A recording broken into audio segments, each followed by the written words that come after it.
സ്പീഡും കുറച്ച് ചടുലമായ കാര്യങ്ങളും ആയോധനപരമായ അതൊക്കെ നമ്മുടെ നൃത്തത്തിൻ്റെ ഒരു പ്രത്യേകതയാണ്. അപ്പോൾ ചേച്ചി ഇങ്ങനെ 10 മിനിറ്റ് സമയം തന്ന് ഒരു സിനിമാറ്റിക് രീതിയിലുള്ള ഇങ്ങനത്തെ സിനിമാ പാട്ടുകൾ കൊറിയോഗ്രാഫി ചെയ്യാൻ പറയുമ്പോൾ ഉള്ള മോളുടെ ഒരു അനുഭവം എങ്ങനെയാണെന്നൊന്ന് പറ. ആദ്യം ഒന്നും കിട്ടത്തില്ലായിരുന്നു. ആദ്യം ഒരു പാട്ടിട്ട് ഭയങ്കര പേടി, അയ്യോ ഇത് ചെയ്യണോ, എല്ലാം അങ്ങ് ഭയങ്കര ഇങ്ങനത്തേക്ക് വരത്തുള്ളൂ. അപ്പോൾ ഞാൻ ദൈവമേ ഇനി അതൊക്കെ വരുന്നുള്ളൂ. ആദ്യം ഭയങ്കര പേടി. അത് നമ്മളെന്തോ ഏതോ ഒരു പെണ്ണെ എന്ന പാട്ടിലാണ് തുടങ്ങിയത്.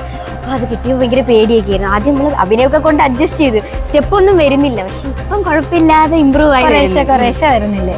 അതാ ചേച്ചി പറഞ്ഞത്, കുറേശ്ശെ ഇങ്ങനത്തെ പാട്ടുകൾ ചെയ്ത് മാത്രമേ മറ്റേ ശൈലി നിങ്ങളിൽ ഇങ്ങനെ നിൽക്കുകയും ചെയ്യും, ഇതിൽ വ്യത്യാസമായിട്ട് വരികയും ചെയ്യും. നമ്മുടെ ശൈലിയും ബാണിയൊക്കെ ഇപ്പോൾ ഒരു വർഷം റേഞ്ചിൽ അല്ലേ കറക്റ്റ് പഠിച്ചിട്ടുള്ളൂ. മുന്നേ അത് ആ ഒരു ശൈലിയല്ല പഠിച്ചിരുന്നേ.